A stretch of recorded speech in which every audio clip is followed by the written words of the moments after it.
engagements at the Center for Postgrad Studies. It is at the beginning of the supervision journey, but also for those who are already within their supervision journey, it is very important for you to actually sit and relax and listen and engage with us so as to learn, unlearn, and relearn. So the topic for today is how to manage your supervisor. I know when I was telling quite a lot of people, they were intrigued by the topic in terms of how do you really manage your supervisor. Well, this workshop is for both supervisors and supervisee. It is speaking about the importance of supervision as teamwork. So we're going to be speaking about supervision as teamwork as well as supervision as collaboration. So today we begin to understand the supervision, that supervision is not a one-sided coin or a one-sided relationship.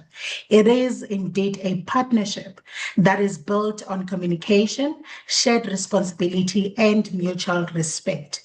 So I like speaking about supervision in an idea of driving a car. So picture yourself driving a car as a scholar with your supervisor sitting in the passenger seat. You are in control of the journey, the direction, the speed, and the effort. But your supervisor is there, providing guidance, perspective, and support to help you navigate the road successfully. And of course, there's going to be corners in that road where both of you are in a process of learning.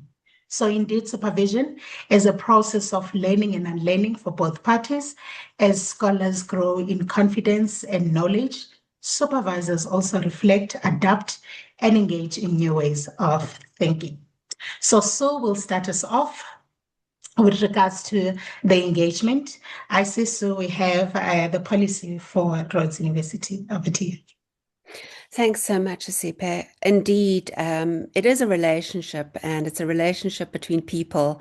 And people are very complicated creatures, and they come with their own personalities, their own histories, their own experiences, their own expectations. And any human relationship is complicated and challenging.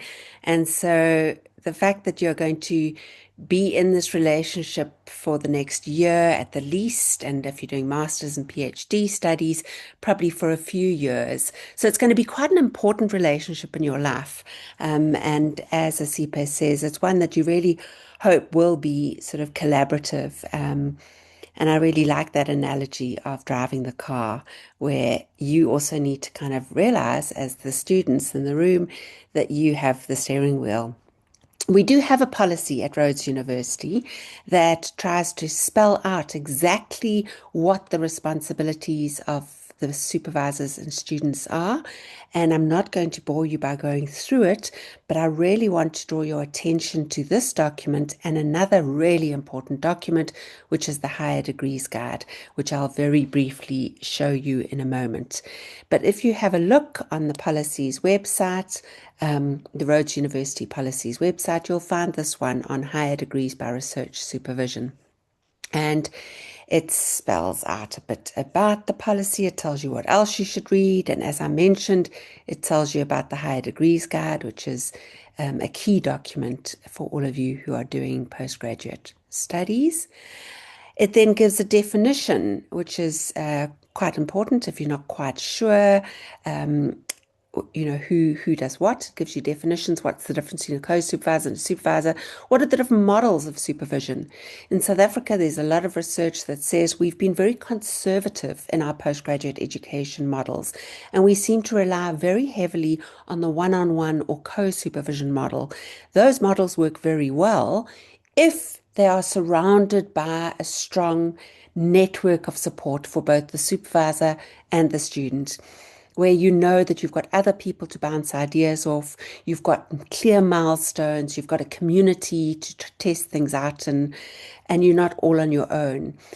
Where the postgraduate studies is entirely made up of only the relationship between the student and the supervisor, even if there's a co-supervisor, so it's three of you, two supervisors and a student, that if that is the only space in which you can navigate your postgraduate studies. There's a lot of research that suggests that there is every possibility that you will face more challenges along the way than you need to.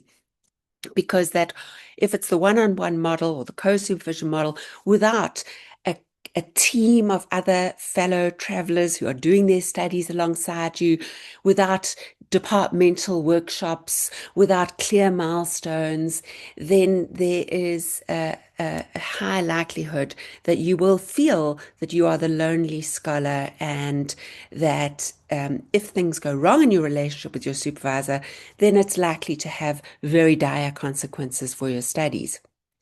If you're in the one-on-one and co-supervision model with a really good structured departmental support system with fellow master's or PhD students, postdocs that you can talk to about your research and get feedback from multiple people, it's far less problematic. So the policy starts off by spelling out these different models. It then goes on to talk about the role of all the different people. So I'm scrolling down. What is your supervisor or co-supervisor or supervisory team meant to do? And it spells this out. So you can, if you're feeling frustrated and feeling that you're not getting from your supervisor what it is that you need, and we're going to talk in a moment about being articulate about your needs and communicating your needs, but this gives you some idea of what it is you should expect from them. And then it speaks about what you should do as a higher degree by research candidate, as a postgraduate scholar. What are your responsibilities? Well, the first thing it says is you should know what the rules of the university are, as set out in the Higher Degrees Guide. And then it spells out a few more things that you're meant to do, which is what we're going to talk about today. And it spells out what you can do if there's a problem. And that's really important, that you understand that Rhodes University is deeply committed to your progress, to your achieving the ability to make a contribution to your field, to be able to make sense of your topic, to be able to read up on your topic, to be able to undertake a piece of research, to be able to write up that research. We are deeply committed to your being able to do that, and along the way to your gaining the graduate attributes that we expect to see from postgraduate scholars once they graduate. So if you find yourself in the very unlikely and unhappy eventuality where things do go horribly wrong with a supervisor, I sincerely hope that is not the case. But if it is, I really urge you to remember that the university is deeply invested in your succeeding. So don't sit in silence, don't stew. Talk to your supervisor about it. Be explicit about why you're unhappy. Try and summon up the courage to say how you feel let down or what you think has gone wrong. And if it's impossible to take that conversation to the supervisor, please know that you may speak to your head of department, your dean, the deputy vice chancellor research, the director of postgraduate studies. There's a range of people who are all available to help mediate if there are any problems. But what I want to show you as an appendix to this policy is a very important document. And this is an example of a supervision agreement. The Rhodes University policy says that every student, postgraduate student and supervisor should have something in writing that spells out how they will work together. But we know that this is often not well implemented. So if you are doing postgraduate studies and you have not yet got such a document and you have not yet had a conversation with your supervisor about these key issues, please set up an appointment with them. You can say, oh, Sue McKenna from CPGS said that the policy says we have to do this. You are more than welcome to blame me because it says there in the policy, and your supervisor should have made you aware of this. But if they haven't, then please will you raise this? And what it very clearly sets out is a series of questions. We're not telling you what the answer should be.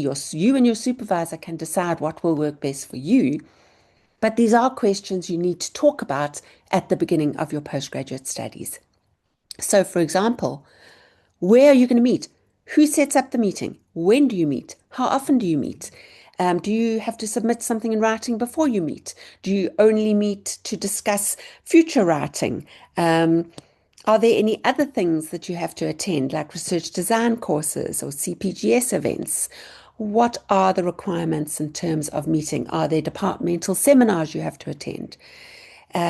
This who sets up the meeting is very important because a lot of postgraduate students are not aware of the extent to which they are in the driver's seat. And so they might feel, I'm waiting and waiting for my supervisor to set up a meeting and they're not contacting me. While the supervisor is thinking, wow, I'm waiting and waiting for the student. It's their master's, it's their PhD, and they haven't contacted me to set up a meeting. What's going on with them? Why are they not taking the steering wheel and navigating their own journey? And the student's thinking, I don't want to be rude and tell my supervisor when I should meet with them. I better just wait. So there's often this miscommunication. This document tries to help to make these things explicit. But typically, I should let you know that at postgraduate level, there is an expectation that the student has the steering wheel. So it's driving their car of their postgraduate journey. So they are the ones who should set up the appointments to see their supervisors. Then there's a whole lot of questions for you to discuss with your supervisor about the submission of written work. How often? When? Do they expect a beautifully polished piece of work? Do they expect just some bullets, rough ideas? Different supervisors, different disciplines, different departments have very different ways of navigating this. You need to know what's expected of you. Your supervisor might assume that it's obvious, it's common sense. But if you are anything like I was when I was a postgraduate student, it's not obvious, it's not common sense. You don't know what their expectations are. This set of questions helps you to make those things explicit. What kind of feedback will you get? What's the role of the co-supervisor? Who does what? Planning, what are the deadlines? Knowledge dissemination, what conferences should you attend? How do you get funding from the research office or from your supervisor? If you go to a conference, whose name goes on the conference presentation? Will your supervisor help you apply for the conference? If you publish, do you publish during your master's or doctorate? Do you publish afterwards? What does your supervisor recommend? Will they help you do the publication or do they expect you to do that on your own? Do their names go on the publication? If so, in what order? These are all things that are vary by discipline. So, for example, in many of the natural sciences, the supervisor's name almost always goes on every publication on a piece of work that they have supervised. In the social sciences, humanities, it's quite different. And certainly for my own students, my name does not go on their articles from their studies unless I have helped them to write that particular article. But this varies by supervisor, by department, by discipline. It's much easier to talk about these things now when you're starting out than to feel disappointed or embarrassed when things go wrong later. So these are a whole set of questions as well. And then just making it clear that you understand the annual reporting that you have to do on ROS, what happens when you make slow progress. You may or may not know that if you have been registered for 4 years for the masters, if you're trying to register in year 5, you will not automatically register as you would in the previous years. You would go onto ROS and fill in your progress report, and it'll say, hang on a moment, you've already been registered for 4 years. You may not register in year 5 unless you get special permission from the supervisor and from the dean, which then gets signed off from the registrar. So that'll happen on ROS. You'll go onto ROS. If you are in your first year, you might not know what I'm talking about, but at the end of every year, you will have to go on to ROS to fill in a progress report. The progress report will say, have you got ethical clearance? Is your proposal approved? What did you achieve in this last year? Are you happy with your progress? Once you fill that in, it goes to your supervisor. Your supervisor reads what you've said and says, yes, I agree, or no, I think they must work harder, or I'm happy with their progress. It goes to the dean, and the dean will sign off on it. And that happens automatically each year. And as soon as you fill that in, you'll be allowed to register for the next year. But if you've been registered for 4 years for the masters, when you go onto ROS and fill it in, it'll say, hang on a moment, this is now year 5. That's N plus 2. A master's, the N is 2 years. So it's 2 years plus 2 years is 4 years. You've been registered for 4 years. We won't let you register for a 5th year unless you and your supervisor give us a good explanation of why this study has taken so much more than expected, more than double what is expected. And only in the case that you and your supervisor have got a very clear explanation, something about the nature of the study, required additional years of data collection, or you can demonstrate that you've had personal problems or medical problems, you will then, and your supervisor supports that case, you will then be allowed to register for year 5. For the doctoral candidate, you register each year, you fill in your progress report, it gets signed off by your supervisor and the dean, and you can register. And after 5 years, so it's N plus 2 again, but doctorate is 3, N equals 3 years, so 3 years plus 2 years is 5 years.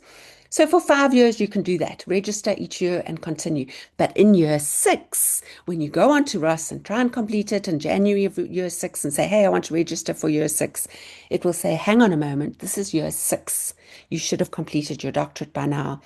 We need you to explain to us why you need an additional year, and we want your supervisor to explain it to us.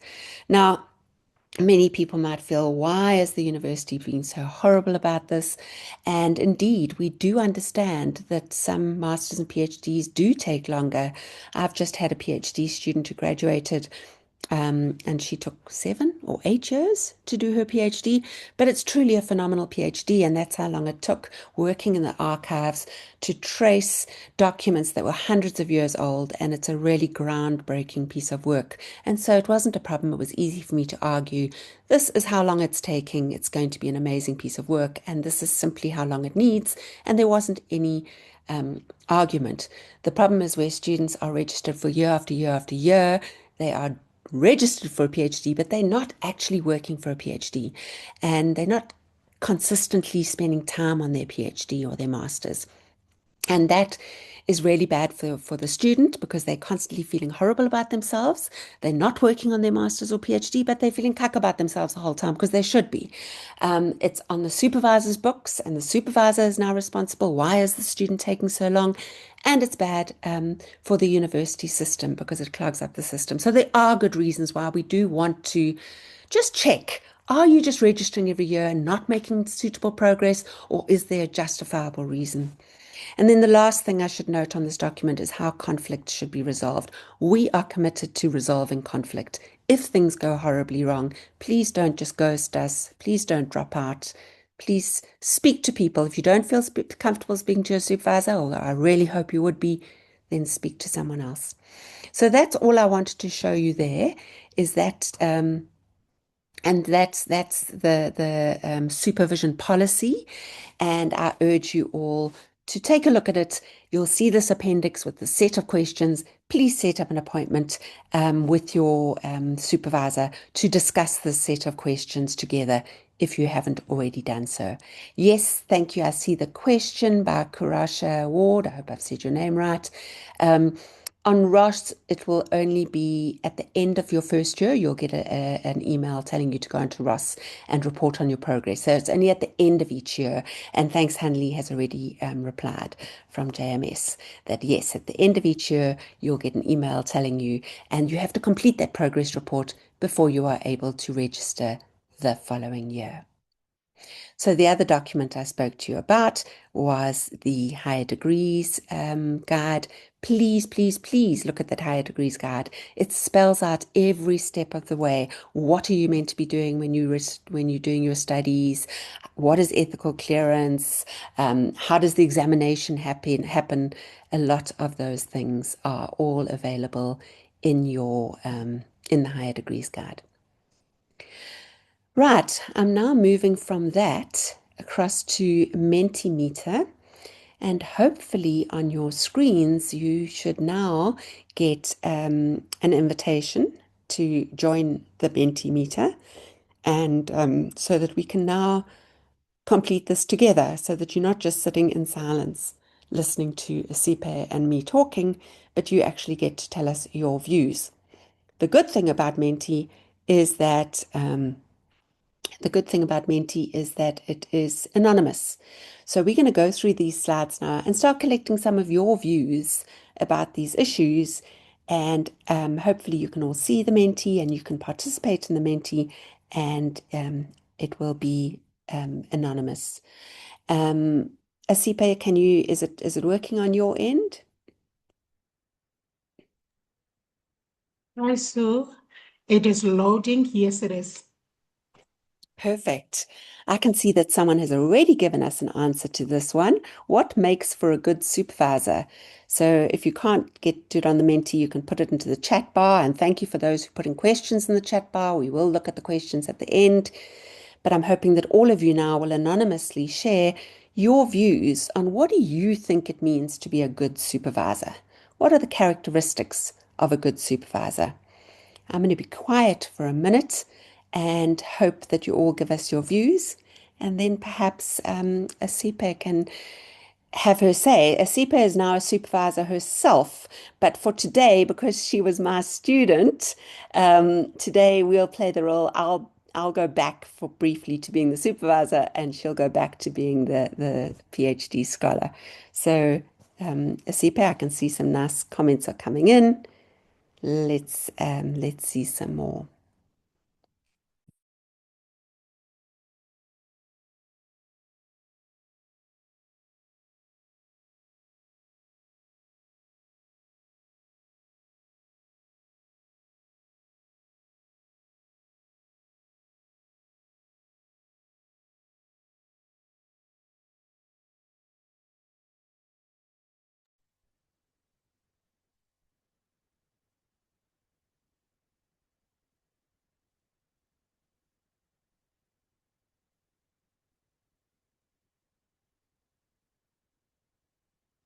I see some people who have been posting on the chats, so I'll just put them on the Mentimeter.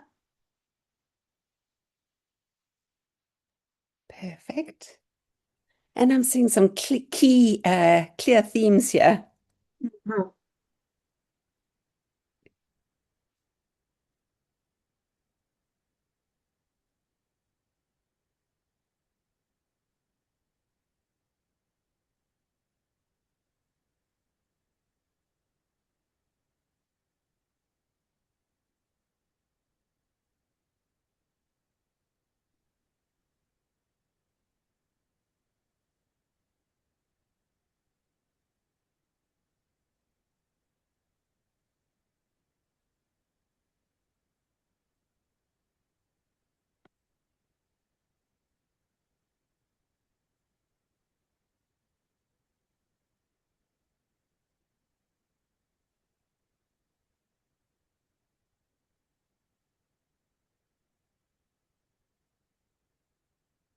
Yeah, I'm seeing people putting into the Menti and into the chat. You can use either. Okay.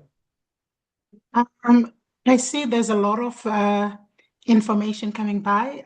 There's one comment that caught my attention that a supervisor must have deep knowledge in what the student is doing or deep knowledge of the research. And I look at it by thinking, it's actually really motivating to have a supervisor that is engaged in research, engaged in their own research, publishing, presenting, engaged in your research, whether it's research they're familiar with or whether it's research that they know, because knowledge is evolving. And with evolving knowledge, we need to open up ourselves for learning.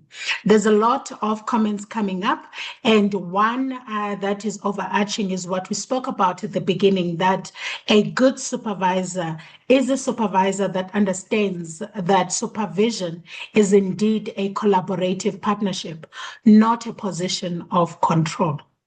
So the role of the supervisor being that of guiding, supporting, also challenging and developing the scholar while maintaining the professional caring standards. So when we look at what does it mean, to provide a clear direction, I see that there's a comment about a supervisor who responds to emails on time and makes time for meetings and stuff. And I think this is the important part where we remember the importance of a supervision agreement.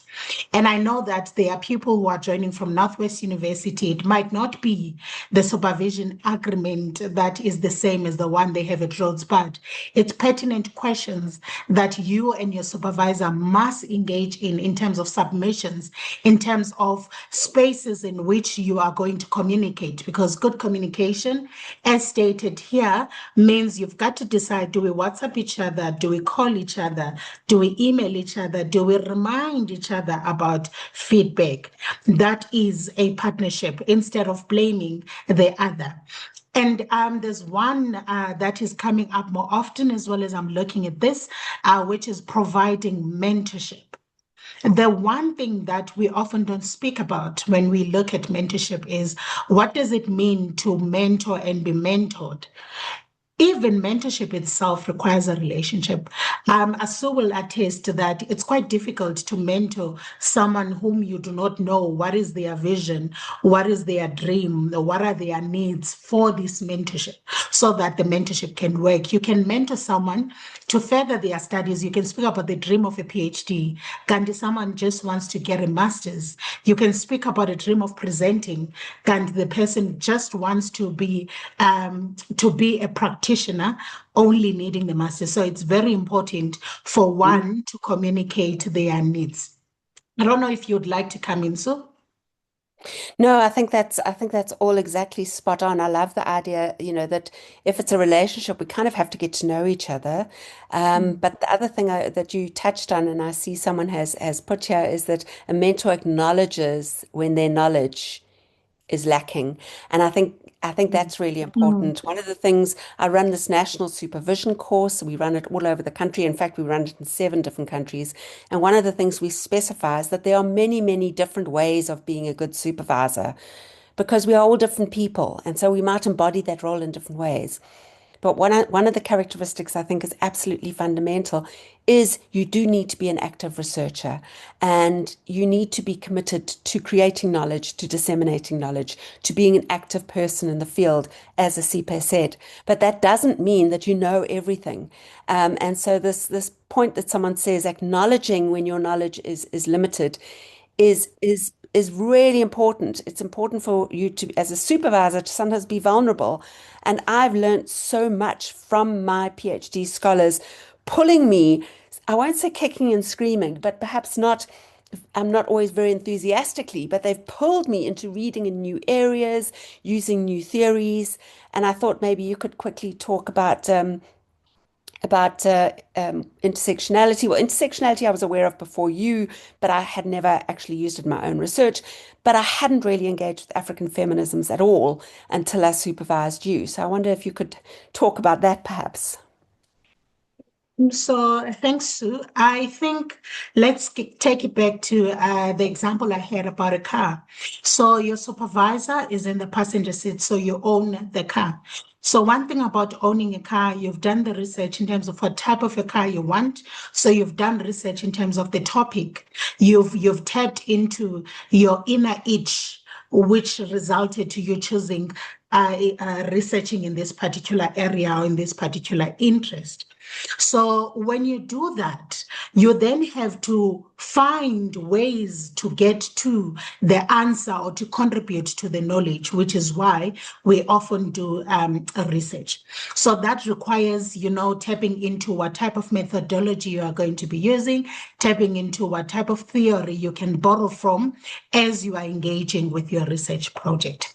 So I chose intersectionality, and intersectionality was something I've known about from my activism time as my PhD looked at student experiences of gender in higher education.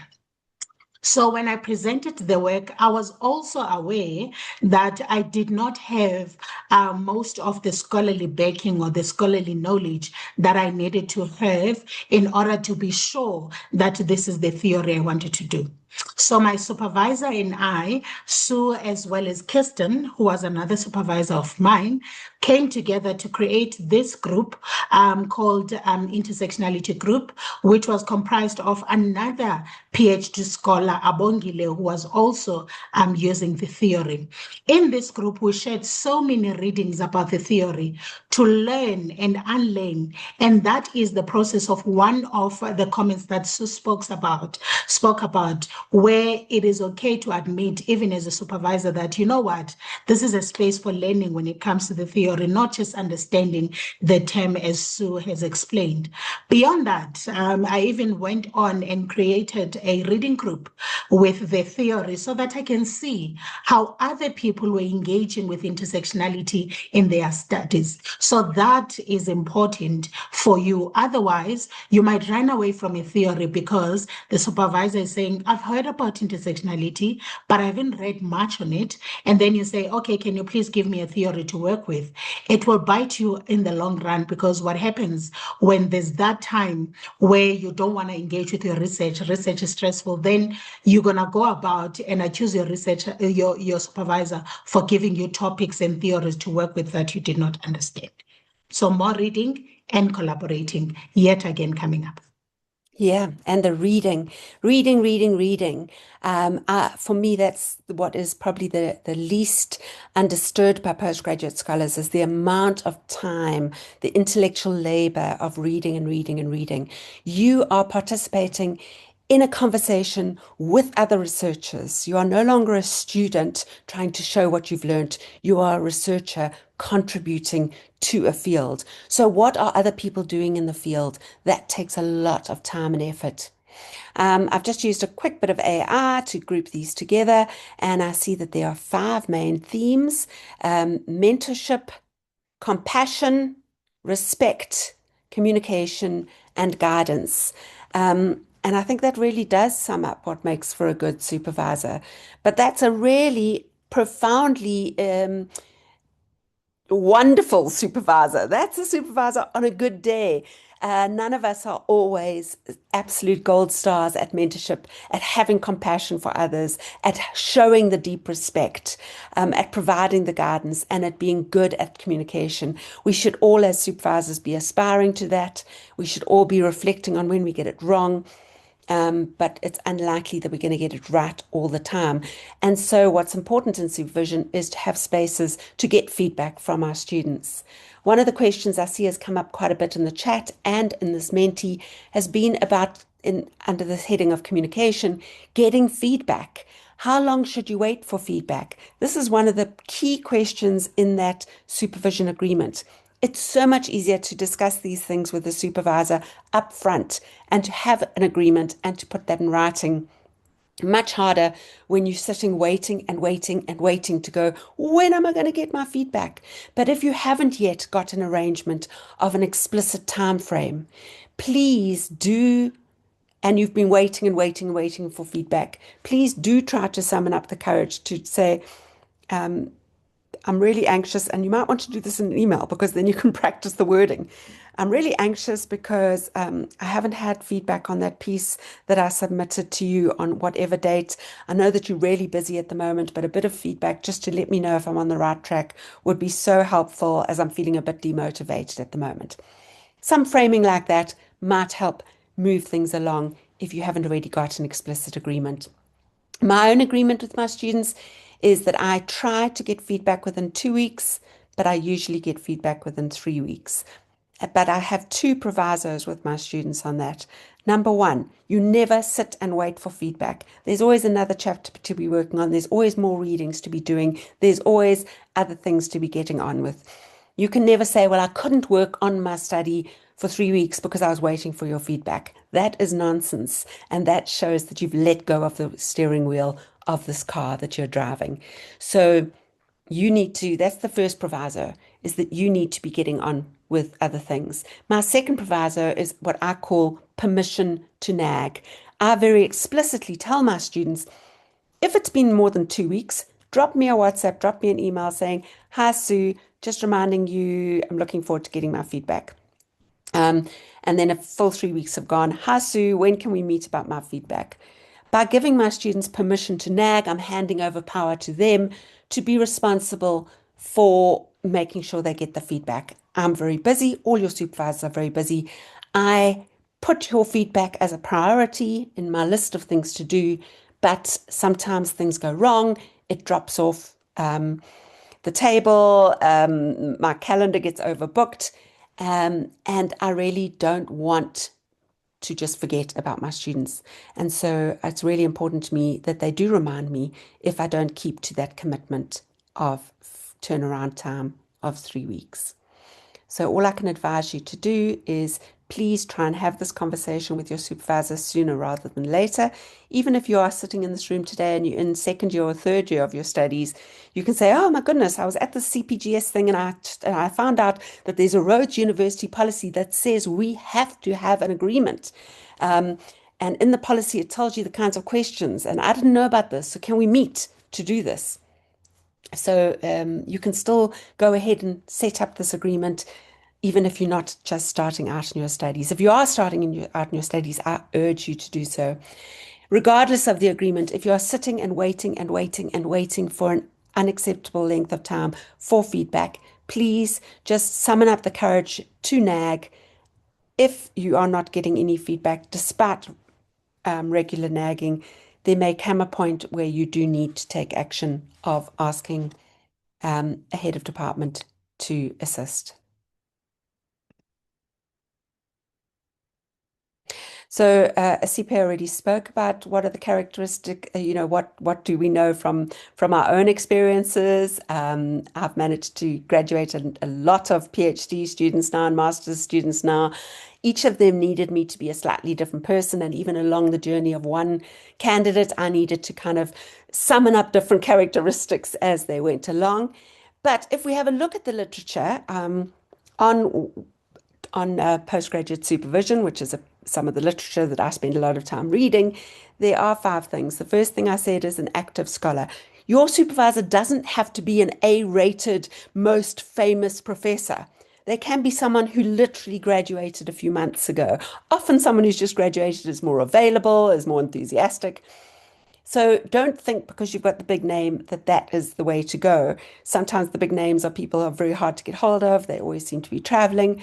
Having said that, of course, the big names might be people who are more steeped in the field and be able to respond to you more quickly and readily. So my point here is that the literature doesn't seem to correlate successful supervision with being a very experienced professor or being a new supervisor. There's no correlation.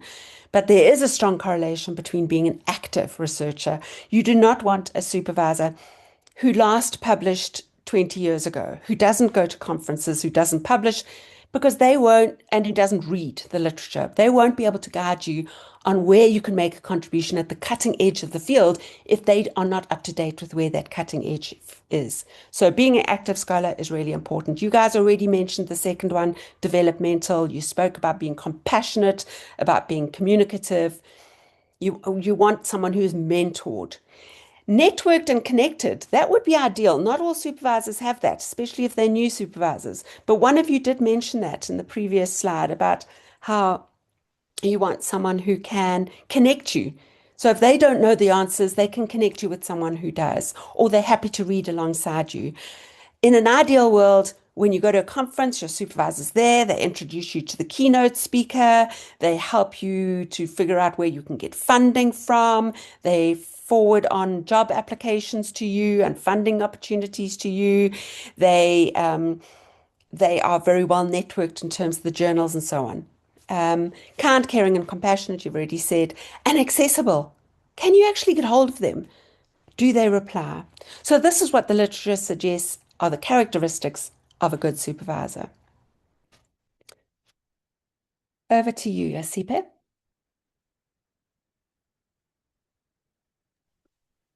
Thank you very much, Sue. I see there's a big question on the chats, and I know many of postgrad scholars do have that question that can you advise what one can do if a supervisor does not return or give feedback for a very long time? And again, I think once we tap into the understanding of what a relationship between 2 or more people in the space of a research project or a partnership entails, then this question in most cases and these issues can be resolved. So one thing that we often also need to understand more is that we're dealing with human beings. And that also goes to the supervisors that are in the room. I often say there's a human being behind the paper. so there's a human being behind a submission. So it is important for us to engage with the understanding that the way in which we draft emails to try and nag for feedback, as well as the way in which we ignore students who are requesting feedback, affects the entire relationship and the entire process. So if you haven't heard from your supervisor, which is very stressful, especially if you're beginning with your postgrad studies, there are things that you need to understand, but they're not your problems to take care of.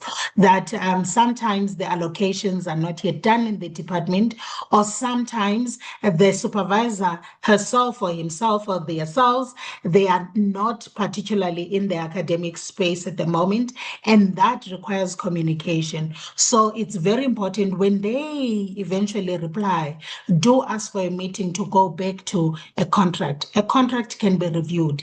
As much as it is binding, it can be reviewed to say, Sioux, is there anything, that we should change about when we respond to each other based on how busy we are, so that I am aware and not stressed as I am waiting. Or to speak to your supervisor to say, is there someone in the field or a PhD, a candidate if you are master's, whom I can engage with as a critical reader in the moment that you are unable to respond to me. So offering solutions in the process. But again, there is faculty where you can go to your postgrad program leader to go and report the issue of you not having your supervisor responding to your emails or communication. I know it's very difficult, and I'm so sorry for those who are going through that. Okay, we are now moving. We understand what makes a good supervisor. You've shared some of the aspects, but I think now we need to also understand, as a relationship is a two-way street, what makes for a good postgrad scholar. Good postgrad scholar being the honors scholar, the master scholar, the PhD. And I see we've got some submissions coming up.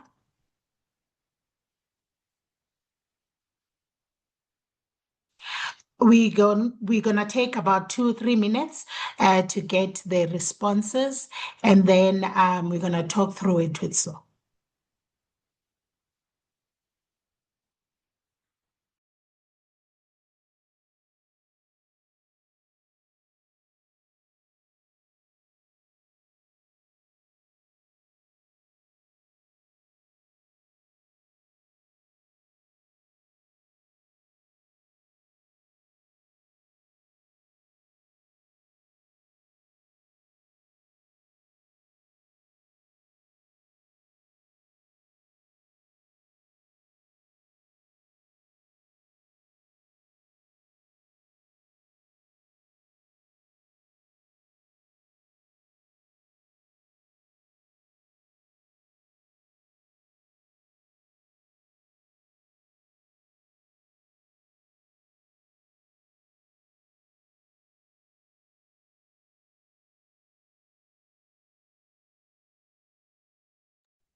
As we're getting some responses, Ndutu here has posted something interesting, that I wonder what makes a supervisor to be demotivated, not to give feedback on time. So stressing.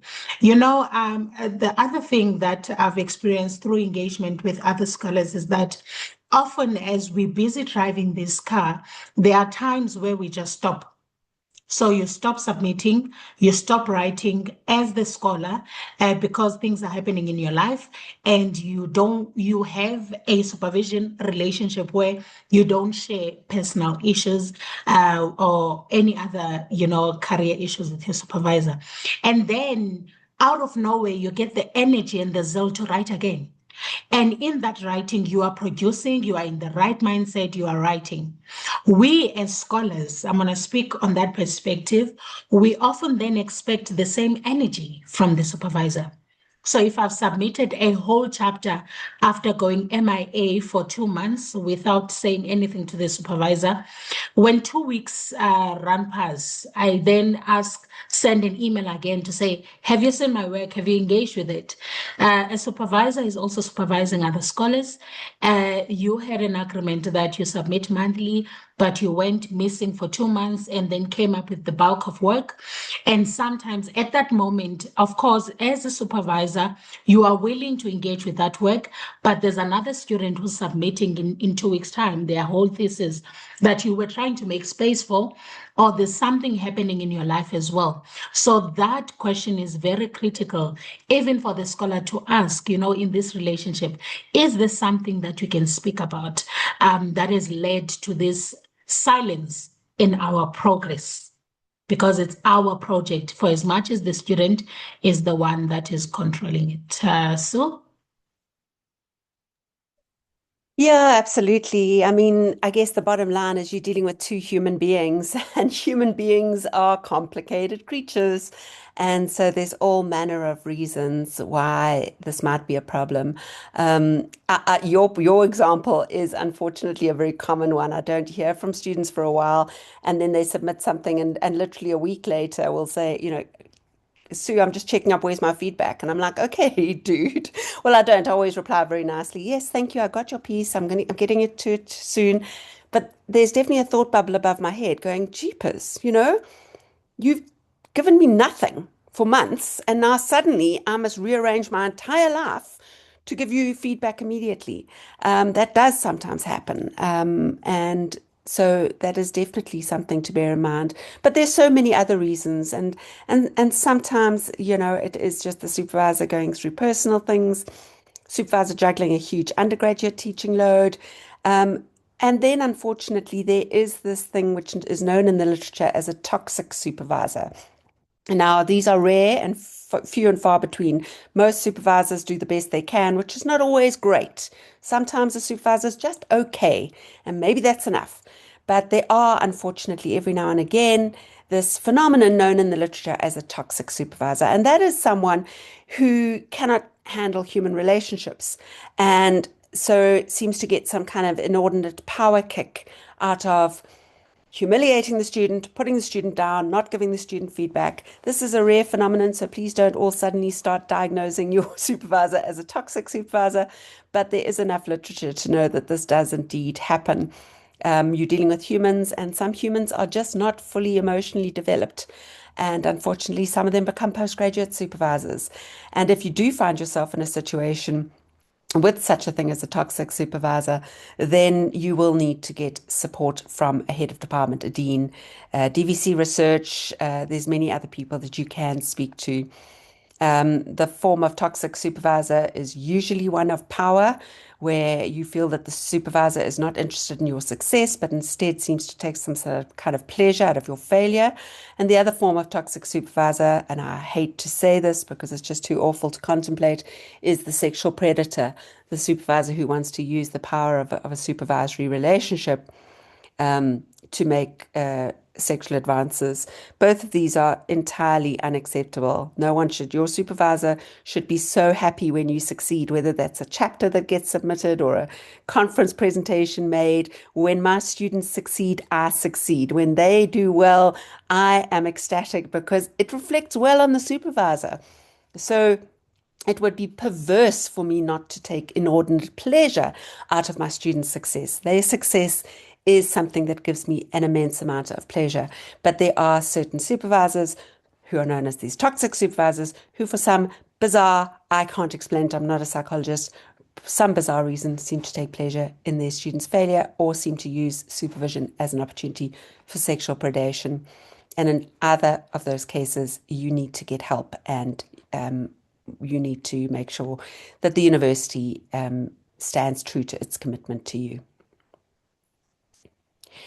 What I'm seeing here is a lot of comments about the role of the student, which is well, we use the word postgrad scholar, and that's actually quite an important thing because a student is very much at undergraduate level still trying to understand and show that they understand, whereas a scholar is someone trying to understand and contribute to the understanding. That's a very different role. You're no longer just trying to understand a field, you are actually now actively building that field. Um, what do you think about these comments, Asiphe? Do you think you would have been able to tick them all off as a student? I know I didn't. I can't for myself back in the day. Hi, Sue. No ways. I wouldn't have ticked all of them. I think the one that I held on for quite a long time was commitment. You know, when you are committed, things will happen in life, but you remain committed to the project. Commitment looks different and it shapes itself differently based on the moment in which you find yourself in. But I was really uncomfortable with the uncertainty, especially during towards the end of it, where the uncertainty of whether you're going to be submitting at the end of the month, the uncertainty of I mean, I have 5 chapters, but I feel like I don't know what I'm doing. You know, that often made me so uncomfortable, but it led me back to, reading and reading more. The other thing that most of us struggle with is voice development. The growth in knowledge requires that confidence to know your voice matter. And that voice development, it needs the partnership, but it also needs one to take their stand and say, you know what, actually, I do have my voice. Sometimes you invest, in actual fact, we invest more, 4 years PhD, 5 years, 2 years masters, you sit with this project, you sleep next to it. There is a voice that is developing. When you develop a voice, you become so curious to understand. Curiosity is there. Why a supervisor is giving you this feedback. For you to understand, you actually comment on feedback. Now you're no longer doing assignment where there's corrections or homework. You are doing a project where feedback requires you to understand why this is the suggestion, because this is why you thought this way, so that your supervisor is like, oh, okay, really, give me a reading on this so that I can also understand that part. And that's what I understand curiosity being. The responsiveness to new ideas, it can also, be a demoting or a motivating factor to many postgrad students, and it shouldn't. You will come up with new ideas that actually cover something that you wanted to resolve or to examine in your project. You need to remain responsive, because remember, not only it is about coming up with new knowledge, you are contributing to the field. For me, I think coming up with new ideas, or even the ideas that I'm working towards, is actually an affirming understanding that whatever I'm doing is actually in the right track. Timelessly engagement with your paper, that I still stand to see a postgrad scholar who is sticking into time. I remember in our PhD project, we were told you spend about 15 hours a week in your PhD. I know there are some where I spent 30. How, I don't know. But I also know there are some where I spent 2 hours in that week. But at the end of the day, it's that commitment that shifts and shape itself as life is taking you through. Yes, part-time 15 hours per week. Okay, so yes, the recordings Kamo will be available, and oh my word, yes, someone just said my English is good. Thank you. Okay, I was truly blessed to have this supervisor, and I come from a supervision team, so there was 3 of us. But also, very important to note, having a good relationship or a good partnership with the supervisor does not mean everything was a smooth sail. I know there were many times I frustrated Sue, where I was presenting on the work but not actually writing it, and some that she might not have told me up until today. So it's all about that communication and pushing each other in a good and healthy way. Yes. Okay. So you can take over. Yeah, thanks, Asiphe. I'm just looking at Ntutu's comment, and I wonder, Ntutu, obviously each case is different, but I wonder if it's not worth actually just setting up an appointment with your supervisor and trying, and these things are relationships are difficult, and the power between us, the PhD scholar and the supervisor plays into that relationship in all sorts of problematic ways. But I wonder if it's not worth setting up an appointment with your supervisor and saying, I'm really feeling, that something's gone a little bit wrong in our relationship. What can we do to get it back on track? I know that's easier said than done.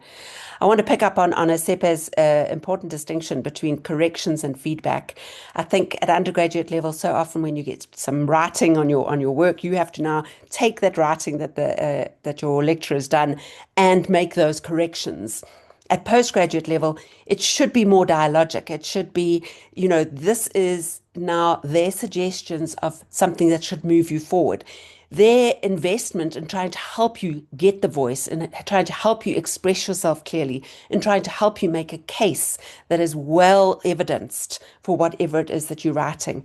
So it's not a case of taking what your supervisor says as corrections that you have to make. Because then you're not taking ownership of the work, rather seeing it as commentary, as feedback. Because if you take it as corrections, you sort of think, what do I have to do to jump through the hurdle, to jump through the hoop? The bare minimum. What does my supervisor say I must do? And then I'll just quickly do it. Whereas actually your supervisor is giving you some advice, which might mean that you actually have to go and do a whole lot more reading and restructure what you've been writing. Um, uh, Karasha, and again, I'm not sure how to say your name. I hope I'm saying it right. Karasha is saying, advice on shaping your writing voice. My best advice is to do lots and lots of bad writing. You can't sit down and do good writing if you're not willing to do lots of bad writing. So write and write and write. You should be doing about 80% of your writing should be for yourself, not for your proposal, not for your thesis. Because how can you write a good proposal or a good thesis chapter if you haven't written a whole lot of rubbish, gobbledygook ideas for yourself to figure out what you think, what you want to say? That writing that you do for yourself can be in any language. It doesn't have to be in good academic language. It doesn't have to be in full sentences. It might be a laboratory book where you scribble ideas. It might be bullets. It might be a mind map. But doing lots and lots of scribbled writing to figure out exactly what you want to say, what order you want to say it in, what readings you'll be drawing on. That will allow you to build your voice. I think people battle to build their voice because they try and sit down and write the thing they have to write. And no academic sits down and just writes a journal article. When I write a journal article, I write a messy, convoluted bits of notes, and I've been doing lots of scribbled writing as I've been reading and thinking about this topic. And only am I willing to sit down and draft the journal article after I've done that very messy, scribbled, thinking through kind of writing. The only way to good writing is through bad writing. If you're not putting in the hours doing lots of bad writing, you can't sit down and do some good writing. And I think that we do ourselves a disservice. I also think that it's really important to keep a reading journal or a journal of some kind. It doesn't have to be hard copy. It can be electronic, but where you're constantly scribbling notes for yourself. Every time you do a reading, you read an article, scribble some notes for yourself on what you've read. What did you enjoy about it? What was confusing? What do you need to ask your supervisor about? What other readings did it remind you of? And most importantly, what bits of this article connect to your thinking for your own study? That will help you to get into the position where you are able to craft a chapter, for example, the literature review or any other chapter really, where it's you telling the reader, where it's you making the claims, where it's you explaining the concepts to the reader, and you're drawing on those readings, those references to support your claims. But it's not you just cutting and pasting chunks of articles together or getting Gen AI, Chat or Claude to cut and paste little concepts together. It's very much you saying, this, dear reader, is how this concept should be understood. These are the debates about this concept. Then you'll be drawing on readings in a very different way than, for example, an undergraduate says, an undergraduate's job is to show that you've actually done the reading and you understand the reading. So you end up sort of summarizing and telling us about the reading. At postgraduate level, don't tell us about your readings. We don't care. We don't care that you've read it. You're not going to get a gold star for reading stuff. And quite frankly, if you start summarizing what some other guys have said, they probably said it better in their original text. So don't tell us about your reading. Rather, tell us what you want us to know as your reader and draw on those readings to support your claims. That's voice, and that takes a lot of practice, and you will not get it right in the beginning. So, lots of bad writing. Give yourself permission to write badly. That's my advice. Let me just quickly hit the space bar again so that it can sort them out. And let's just see if we've captured some of the key issues. Yeah, Simbolele is saying that, you know, Simbolele got, oh, from from a reader saying, you know, giving a different perspective. And yeah, Simbalele was disagreed with some, but then justify your position. So you don't have to do a correction. But if a reader, and your first reader is your supervisor, if the reader is putting in the column in the margin going, well, what about such and such? Or I don't understand what you mean here. Or why didn't you, you know, why do you argue it this way? What about that argument? You don't have to change your mind, but clearly a reader is asking these questions. And so your supervisor, as your first reader, is asking questions that you do not want your examiners to ask. So when your supervisor is asking you a question, look at how you can rework your text so that the next reader, who will be your examiner, doesn't ask the same question. Doesn't go, oh, really? Well, what about such and such? Because you've actually addressed it in your text. So see your supervisor as the first reader, as your first critical reader who asks a whole lot of questions that you need to revise your text to answer those questions so that future readers, especially your examiners, don't even think of those questions because your text has already answered them. Well, here we go. Asiphe, I've joined them together, and the first one I see is openness to feedback. Sure, I think that's a really tough one. I don't know if you want to say something about that. You know, when looking at the openness to feedback, it makes me think about the comment here about advice on how one can gain their academic voice, one can gain their voice, and how to write academically. Feedback for the supervisors that are here can make or break a postgrad scholar. Yeah. I remember it was my master's where I felt like I was inadequate in the academic space. And I was registered for a PhD. Now, a scholar like that struggles to find their voice. And whenever you're writing something that you're strongly thinking as you're evaluating the readings, as you are speaking to or against the evidence, you often question yourself, who am I to actually do this? And it affects the feedback that you receive because you can see Sioux is saying they don't think this fits into this section because of how they've read it, because of how they've understood it. It requires you to be open to think back when you were writing it. What was the idea? What was the point? So that if you see it as Sioux is saying it, you're like, actually, this is good. This is how I need to go about. But if you're like, okay, here's a reading that led me to think this way, you put it there. Unfortunately, being open to feedback needs us to not have to be confident in our projects. If you are not confident in your project, lack of self-esteem, things we are constantly working on, you will feel like feedback is a rebuttal. You will feel like feedback is a reminder of why you shouldn't do this research anyway. You will feel like, you know what, probably I shouldn't even be doing this PhD. And I can attest to you that you need to be open to this feedback because if someone like me who received a resubmission in master's was able to finish a PhD on time, then that says a lot about the different versions in which I was doing research in master's and research in PhD. Openness to feedback leads you to learning. You learn through feedback. You also allow your supervisor to learn through feedback.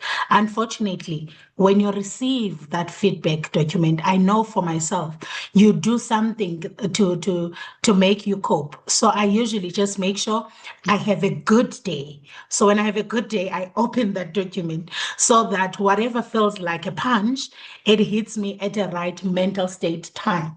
So you do what works best for you to actually be able to cope with feedback. So it's about coping with feedback when you're being open to feedback. Yes. Yeah, absolutely. None of us like to we submit something and we think it's the best thing that's ever been written by anybody, 9 times out of 10, you know? And so when you then get told, no, it needs serious reworking, that does feel like a punch. The alternative is also true. If you're battling with imposter syndrome and you're already thinking, I don't belong here, I don't know what I'm doing, they're going to find out that they accepted me by accident, and you've already got that voice in your head questioning everything. When you get feedback that says you need to do significant revisions, it's like, oh, you see, I'm not meant to be here, and it reinforces that imposter syndrome. So, yeah, I think you're right, Asiphe. I think a lot of it's about confidence. I mean, a lot of academic voice is about confidence, isn't it? It's about being able to state things and make a claim and build the case for a particular position, and to do so with confidence. So, yeah, feedback should help you to build that confidence, to build that voice. But you do need to be ready when you read it and not learn to not take it personally, to learn to understand that your supervisor is invested in you doing this well. And so, they are pushing you hard because they're wanting you to achieve well. So feedback is good. It's a good thing, even when it doesn't feel so cool. Um, and I do feel that I have had, not many, but I've had one or two students who battle to see my feedback as my investment in them and their study. And they always see it as me correcting or challenging them. Um, and that's quite a tough thing to manage in the relationship.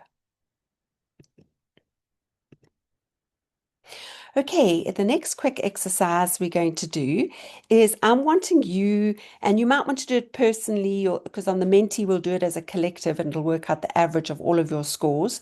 But you might want to just think about it in your own head, first of all, of where you would position yourself. This is a set of scores on these one, two, three, four, five, six, seven, eight characteristics of a good postgraduate scholar.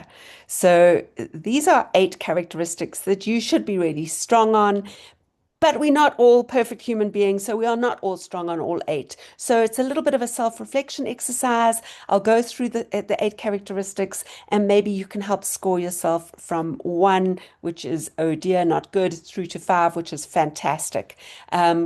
And thereby you'll be able to see where are your own weaknesses that you maybe need to reflect upon, how you can navigate. We are all human. We all have weaknesses. We all have blind spots. We all have challenges. Identifying them and thinking about how you're going to navigate those in the relationship with your supervisor is a really useful thing to do. So here are the 8 characteristics. Assertiveness. So at the low end of assertiveness is I'm scared of my supervisor and I hide when I see her coming. At the strong end of assertiveness is I negotiate all my expectations with my supervisor and I inform her of my needs. Think for a moment of where you are on that, because we'll move on to the next slide where you'll be able to insert your score in a minute. But I'm going to go through all of them first. That's assertiveness. The next one is self-management. On the weekend is I'm disorganized, I double book appointments, I lose things, all the way through to number 5, really strong. I am super organized. I put in place systems. I manage my project. I have deadlines. I have milestones. Where are you on the self-management scale? Assistance seeking. Assistance seeking, if you are right at the weekend, you might be at the weekend, you might be, I don't like to ask for help because I feel embarrassed. So if you've got imposter syndrome, you might be on that end. I don't like to ask for help. I feel embarrassed. I don't like to speak out in public. I don't like to show I don't know what's going on. Another kind of assistance seeking, though, a different kind, which is equally weak, equally problematic, is the person who knows everything. I don't ever need to ask for help. That's also a really problematic position. So either of those is weak, right through to the very strong. I look for opportunities to try out my ideas. I look for opportunities to get input from others. I ask for help when I get stuck. Think about where you are on that scale of assistance seeking. Next is hardworking. One is, oh, I'm a bit on the lazy side. I mean, I mean to work on my study, but then, so if you're a procrastinator or you have too busy a social life is good, don't get me wrong, but if you're so invested in scrolling on social media and going to parties, perhaps you are a bit lower on that scale, all the way through to number 5, which is, I am committed to my study and I plan my life around it. The next one's resilient. On the weekend, on the weaker end of resilience is I get really down when there's a knockback of any kind and it can stop me working for days. So you've got a thin skin, you feel upset and anxious if anything goes wrong. All the way through to a very strong number 5, I expect things will be a bit bumpy at times. I take it in my stride, where you anticipate that you're going to get negative feedback, your experiment's not going to work out, you're going to battle to get someone pinned down for an interview. You expect these things to happen. So that's resilience. The next one is the way you use feedback. This could be at the weekend, I know what I'm doing and I don't need feedback. The know-it-all, the one who reads every feedback as personal criticism. The other example, another kind of negative use of feedback is I get devastated by negative feedback and I cannot go on for days after getting it. Through to a very strong, sometimes feedback can be hard to hear, but I always engage and consider how it can improve my work. Communication and collegiality with a weak number 1, I'm not really a people person. All the way through to a really strong number 5. I learn through discussing and sharing. When one of us does well, we all benefit, and so supporting each other is part of the process. There's a lot of literature that suggests that postgraduate scholars who find a community of other scholars who share their work and who support each other in a way that really they celebrate each other's wins and they share readings and so on has enormous benefits in time to completion. And then the last characteristic is your level of knowledge. When you came into this postgraduate studies, how knowledgeable were you already on your topic? Where number 1 is, oh, yucks, I'm clueless. All the way through it to at the very top end, number 5, yep, I know a lot about this topic. I've actually already published in the field. So let's have a quick look at those and you can put in your vote. Let's start with the first 3. And we'll just see what happens when you all put in your vote. For assertiveness, on the left end is the number 1. You're very weak. You're not assertive. You're very timid. All the way through to number 5, which is, hey, I'm very assertive. I stand up for myself. The next one's self-management. On number 1, you double book yourself up to number 5. I have a project management plan. And assistance seeking. Number 1, I don't ask for help. Number 5, I always ask for help when I need it. Let's ask you to vote. Of course, hopefully you've all figured out for yourself what your own vote is, because this on the screen is giving the average, but you will know what you voted for yourself. It might be interesting just to see which particular characteristics as a group we are weakest on. Looks like you're strongest on assistance seeking, and you're kind of sitting in the middle of assertiveness and self-management. So presumably there's some that are good and some that are weak on these. The important thing is for you to figure out for yourself, what is your area of weakness and what can you do about it? How can you learn to manage it in a way that'll make you more productive as a postgraduate scholar? Let me wait another minute for the last few people to vote. Very pleased to see a strong assistance seeking because you can overcome a lot of your other weaknesses if you're just good at getting help.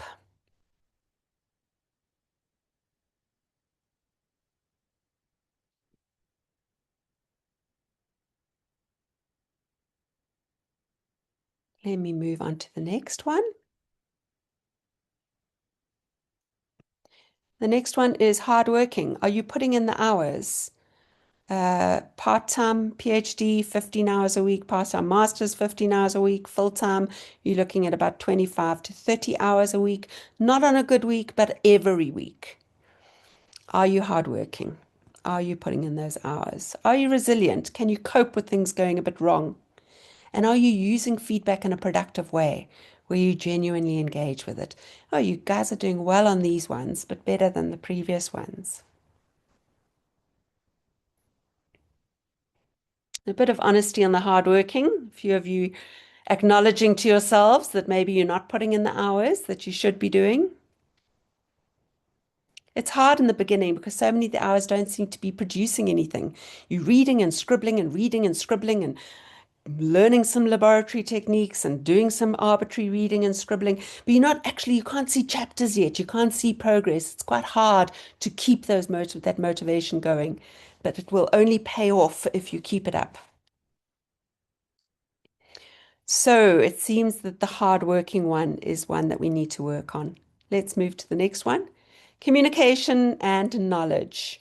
So communication is how good you are at building networks, at explaining to your supervisor what you need. And then knowledge is how much expertise do you already have on your topic?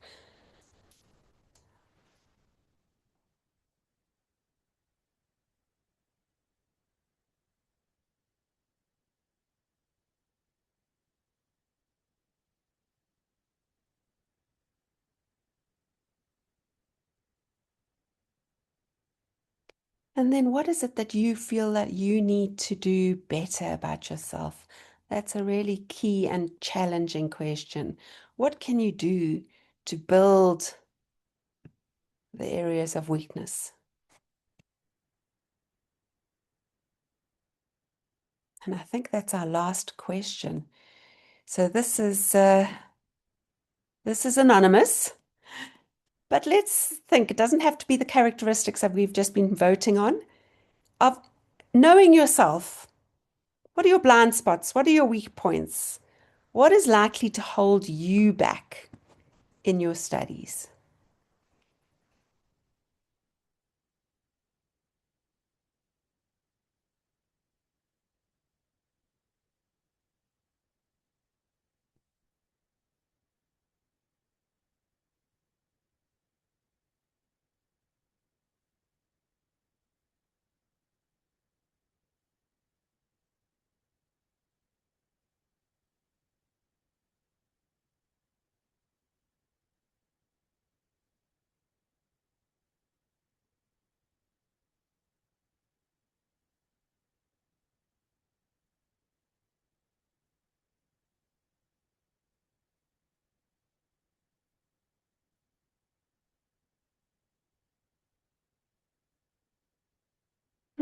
Some interesting words.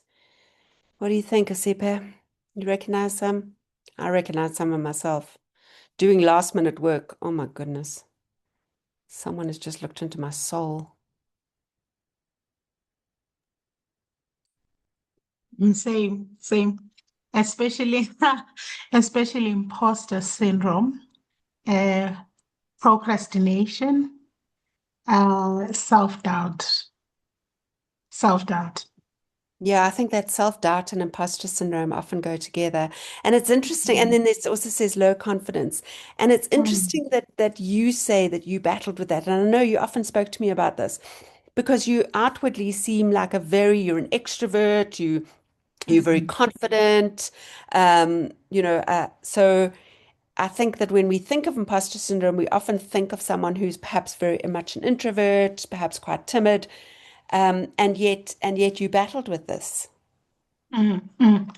Um, you know, Sometimes, even with the feeling of imposter syndrome, it's not even about you will be the one that keeps quiet in class, the one that's not going to be engaging. And as you were saying, I am extroverted, I am confident. But even with that confidence, even just before coming to this session, I was like, okay, it was hitting on me that what are the things I should remember about supervision? Am I even the person to be called to speak about supervision when I am yet to start my supervision journey? So I think when looking at as imposter syndrome, it's really that feeling that you have that you don't really deserve success. And the deserving of success, it has to do with the historical places that we occupy, spaces that we occupy, feeling like, I can outwardly believe in others more than I actually just put that belief in myself.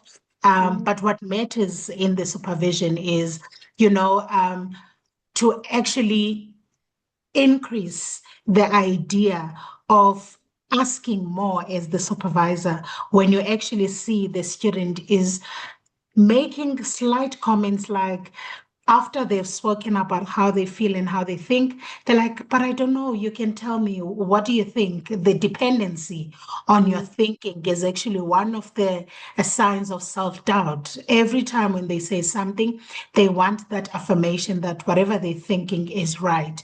The perfecting in writing. As you are writing as a person with imposter syndrome, you keep on wondering if you are right or wrong. And I had to learn to live sometimes with that because there's power in it. It actually makes you read more. It actually makes you say what you think out loud so that you can build on what you already know. So sometimes the things or the characteristics that might actually work against us, they open up for that space to work on ourselves. They open up for that space to ask more because, as you know, and as you found out in this session, you are not alone. Even professors like so McKenna, they sometimes, face these. So it's about learning how to live with them. Otherwise, if you didn't have them, you are not going to produce work that is incredible because you will feel like if you are not putting your all, therefore, if you doubt yourself, other scholars who will be citing your work will doubt you. So you build work that is incredible. Yeah, I mean it's so difficult to override your brain, isn't it? It's so much easier to argue with another Mm, person, mm, but to argue with yourself is really challenging. And if your brain is telling you, well, you don't really belong here, or you're so stupid, or they're going to find out, if your brain's giving you that message, it's really hard to tell yourself, hang on a moment, brain, shut up. I'm not going to listen to you. I am here. I do deserve to be here. I have got something to say. Um, and I do think that that's a real challenge. But all I can say to my own students is that you do deserve to be here. Your voice is important. You have got something to say. You're going to have to read and read and read and think and think and think and scribble and scribble and scribble and then write and write and write. You are going to have to do that work. But believe you me, you are going to be able to contribute something that no one else can do, only you. mm, So, mm. you know, you you are meant to be here. I absolutely have no doubt about that with a single person. And I know that when I say this, sometimes people might take it the wrong way and they might think that I'm saying that they're stupid. I'm not, because I only have brilliant students, as you all know. But I have to jokingly say, have you met some people with doctorates? They're not Einsteins, So if you are starting to doubt yourself and think, oh, I don't belong here, just spend a bit of time with some people in the academy that have got doctorates, and you think, oh my goodness, well, if that person can get a doctorate, just hang in there, you can too. And I promise you, you'll probably do a better job than most others. So Yes. don't let your brain tell you you don't belong here, because you belong here. Um, but I also know how hard it is to tell your brain that it's lying to you. Mm. And so there's one characteristic I see here. Perhaps we can both comment on it. It says overcommitment. Mm, I relate to this. I relate to this. The overcommitting to different projects. Some we've chosen, some we have not chosen. The overcommitment of different hats that we often find ourselves wearing as we're doing this postgrad, and how one can navigate that. I think there's so many things that we have to cut. My supervisors once sat me down in a meeting to say, all the amazing things that you are doing as you are balancing your writing, there's so many of them that will double up when you have your PhD. And if you don't have a good relationship with your supervisor, you will think they're trying to close doors that might be something else. But if you understand academia, unfortunately, with where we are, you do need a PhD, especially if you want to be an academic in the universities where they're pushing all academics to have a PhD. So I knew I need to have this PhD, but also I was enjoying, the spotlight. I was enjoying presenting in many spaces, being called to be a keynote, and that stressed my mind. Sometimes I'm called to be a keynote on elections, whereas my mind is focusing on gender and education, and I need to be reading on that. So the 30 an hour or even 6 hours of preparing to be a keynote speaker is taking away from the PhD, even though it's building onto my career. And they said something profound that I have made a name for myself. I just need also this PhD to add into it. That was uncomfortable to hear. It was uncomfortable to hear, and there's growth in uncomfortability. If you are comfortable in your research journey, then there's an issue. You should not be comfortable. It must be an uncomfortable process for you to not be writing. Whenever you're not writing, you must feel uncomfortable that there's something you're not doing. That guilt, it actually really pushed me. And as Sue was saying, that feeling uncertain also does not mean you are incapable, and that growth always involves discomfort. And if you are being supervised at this level, it is because you have earned your place. You don't need to prove that you belong here. And most of the yeses I was doing in different projects was me trying to prove that indeed I belong here and trying to kill, the self-doubt by being overly confident to say, yes, I'll do it. Yes, I'll do it. So yeah, that over commitment I've seen also on my supervisor. She's a busy woman. She's overcommitted. Shots fired. Very true. Overcommitted, and it's often ego, as you point out. It's a lovely thing to be asked to do this, that, and the next thing. It's marvelous, and to some extent, we do want to say yes to those opportunities. But we also need to think about our mental health, our physical health, our responsibility to our families, all the other responsibilities that weigh on us, and yeah, balancing that, being careful of overcommitment. And I see that's actually there a couple of times. The other thing that's on there a lot is about the need for agency, to be assertive, and I think that is probably tied to the imposter syndrome, maybe. But yeah, to push yourself to be to stand up for yourself more. The more you read, the more you understand your topic, the more you have a sense of comfort of understanding what are the debates about my topic, what do I think about my topic, where's my contribution on this topic. The more you become familiar with that, the more confidence you'll have. And that will show in the agency, the voice in your writing, and in your participation in conferences and seminars and meetings and so on. So you don't, as Asiphe said, you don't need to prove that you belong here. The fact that you're here means that you do belong here. You have something to contribute. You might not be ready to contribute it yet. You've got a lot of work to do, figuring out what's happening, what are other people done in this on this topic, what other research has come before you, and then where can you make a contribution. That takes a lot of work, a lot of intellectual effort, but you deserve to be here and you have something to say. And it is now 3:30, and so it is time for us to wrap up. The most important thing that I want to say to all of you is, let me stop sharing that. The most important thing I want to say to all of you is please, please, please, will you click on the link in the chat bar to the evaluation form, because CPGS needs to get evaluations from every workshop. Not least to know which we should repeat each year, which we shouldn't bother to repeat, or which are least useful, how they can be improved, but also because there's space for you to tell us if there's any specific topic that you really want us to find an expert on who can talk to that topic, a particular methodology, a particular research design approach, something to do with your own well-being, anything to do with postgraduate studies that you think CPGS should arrange to have an expert on. So please do follow that link and evaluate the session. and tell us what we should be adding to the CPGS program. But that's it from me, and a big thank you to Asiphe, who, as she said in the introduction, has left us and is no longer at Rhodes University. She's now at Northwest University. But it's good that, you know, people move and flourish and go and share their joy and expertise in new places. Thank you, everybody, and thanks for your time. Thanks, Asiphe. Lovely to see you. Thank you very much, Sue, and thank you to everyone. Last words, perfectionism will always whisper it's not ready, whereas self-doubt will whisper you're not ready, but progress says start anyway. So to those who are starting their postgrad, start anyway. And when you start and finish and collaborate in different ways with your supervisor. Look at me now. Thank you. Have a wonderful afternoon, and thank you to CPGS for inviting me. Bye, everyone.